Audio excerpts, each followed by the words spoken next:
સવારે ઘટના થઈ ગઈ।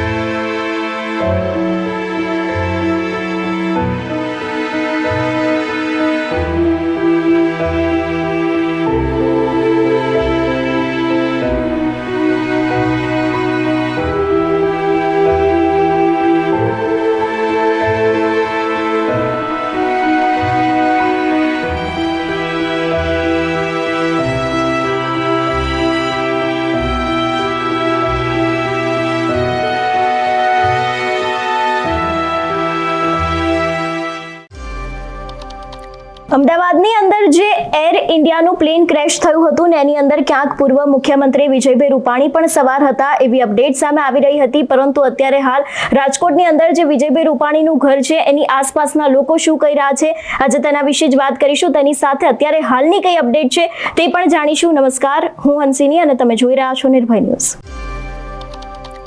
અમદાવાદની અંદર 242 પેસેન્જર સાથેનું જે એર ઇન્ડિયાનું પ્લેન હતું એ ક્રેશ થઈ ગયું હતું। અનેક એવા લોકો આની અંદર મોતને ભેટ્યા છે ને આની અંદર પૂર્વ મુખ્યમંત્રી વિજય રૂપાણી છે એ પણ સવાર હતા તેવી પણ અપડેટ આવી રહી છે ને જે સમયે અપડેટ આવી હતી એ જ સમયે તેમનું જે ઘર છે રાજકોટ તેની આસપાસના લોકો શું કહી રહ્યા છે આ વાતને લઈને તેમને પણ સાંભળીએ। માનીએ જ નહીં, અમે બેન માનીએ જ નહીં। અત્યારે તમે લડી રહ્યા છો, અંજલિબેન અને વિજયભાઈનો પ્રેમ જ એટલો છે। તો અરે ધ્રુજારી અંદરથી આવે છે, ઘરના મેમ્બરો પોતાનો દીકરો હોય એ રીતે રહે છે, એટલે છે ને આવું ન માનવામાં આવે। તમે બધા પ્રાર્થના કરો મારા દીકરાને કાંઈ ન થાય। હાલ છે નાનામાં નાની વ્યક્તિથી માંડી કોઈ પણ ને સોસાયટી માટે લાગણી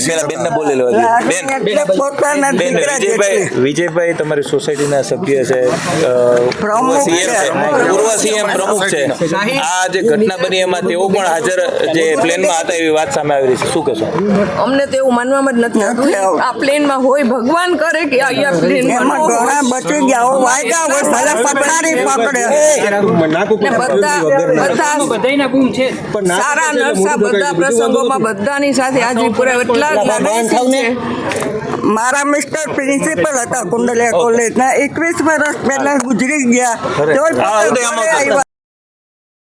એટલે અત્યારે હાલ નવી પણ એક અપડેટ આવી રહી છે કે પ્રધાનમંત્રી નરેન્દ્ર મોદી અને ગૃહમંત્રી અમિત શાહ છે તે પણ અત્યારે હાલ અમદાવાદ આવવા રવાના થયા છે। તેની સાથે જો વાત કરવામાં આવે કે ત્યાં સ્ટ્રેચર્સ છે એ પણ ઘટી પડ્યા છે, એટલે ઘણા બધા મૃતદેહ છે કે જેને લારીની અંદર પણ લઈ જવામાં આવી રહ્યા છે। ખાસ કરીને વિજય રૂપાણીને લઈને હજી કોઈ એવી અપડેટ નથી આવી કે તેમને જાનહાનિ થઈ છે કે કેમ। તેની સાથે અત્યારે હાલની ત્યાં પરિસ્થિતિ શું છે જો તેના વિશેની વાત કરવામાં આવે તો પોલીસનો ચુસ્ત બંદોબસ્ત જોવા મળ્યો છે। અત્યારે હાલ ત્યાં પણ અફરાતફરીનો માહોલ જોવા મળી રહ્યો છે ને જે વિજય રૂપાણીની આસપાસના લોકો છે જે તેના આસપાસના ઘરની બહાર જે લોકો રહી રહ્યા છે એ લોકોમાં પણ અત્યારે હાલ ક્યાંક ડરનો માહોલ છે, એટલે હવે આગામી સમયમાં જે તે અપડેટ આવશે એ પણ તમને આપતા રહીશું। નમસ્કાર।